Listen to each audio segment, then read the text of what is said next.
আল্লাহ challenge দিয়ে বললেন তোমরা রুহু বানাতে পারবা না। কিন্তু ইউনাইটেড স্টেটস অফ আমেরিকার একজন মেডিকেল সায়েন্টিস্ট উনি চ্যালেঞ্জ গ্রহণ করে বলেছে আমি রুহু বানায় ছাড়বো। 7 বছর উনি গবেষণা করেছেন, মাগার রুহুর দেখা পায় না।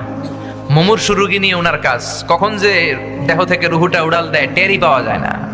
এবার তার মাথায় আসলো এক বুদ্ধি, সে চিন্তা করলো বুলেট প্রুফের গ্লাস দিয়ে আমি ছোট্ট একটা রোম বানাবো। কি proof? Bullet proof. Bullet proof হচ্ছে এমন প্রুফ গুলি মারলে ঢুকে না।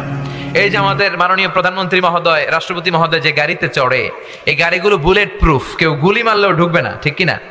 তো বিজ্ঞানীর মাথায় চিন্তা আসলো আমি বুলেট প্রুফের একটা গ্লাস দিয়ে ছোট্ট রোম বানাবো, আর এই রুমের ভিতরে মুমূর্ষু রোগী ঢুকাবো। এটার ভিতরে কেউ মরলে রুহু আর বেরোতে পারবে না, যেহেতু বুলেট প্রুফ। কত বড় উল্লুক্কা পাঠা! তো গ্লাস ফিটিং করা ছোট্ট একটা রুম বানিয়েছে, আর তার টিমের সবাইকে নিয়ে সে বললো আজকে আমি রুহু ধইরা ছাড়ুম।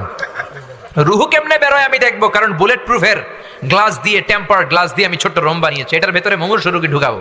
যাও আইসিইউ থেকে রুগী ধরে আনো। মুমূর্ষু এক রুগীরে ধরে নিয়ে আসছে, মুখের মধ্যে মাস্ক পরানো, কৃত্রিম ভাবে লাইফ সাপোর্টে রাখা, অক্সিজেন দেয়া হচ্ছে। মেডিকেল টিমের প্রধান বলে গ্লাস ফিটিং করা রুমের ভিতরে ঢুকা, তার আগে তার বিপি মাপ মানে ব্লাড প্রেশার চেক করে বলে বিপি ইজ ওকে। এবার বললো তার ওজন মাপ, তারা ওজন মাপলো, ওজন পাওয়া গেল 80 কেজি। কয় কেজি? 80 কেজি।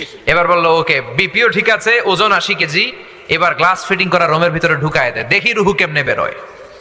ঢুকায় দেওয়ার পরে মেডিকেল টিমের প্রধান বলে তার লাইফ সাপোর্টটা খুলে ফেল, অক্সিজেন খুলে ফেল। সবাই বলে স্যার অক্সিজেন খুলে ফেললে তো এটা মরে যাবে। মেডিকেল টিমের প্রধান বলে মারার জন্যই তো আনছি, এটা না মরলে আমি রুহু দেখবো।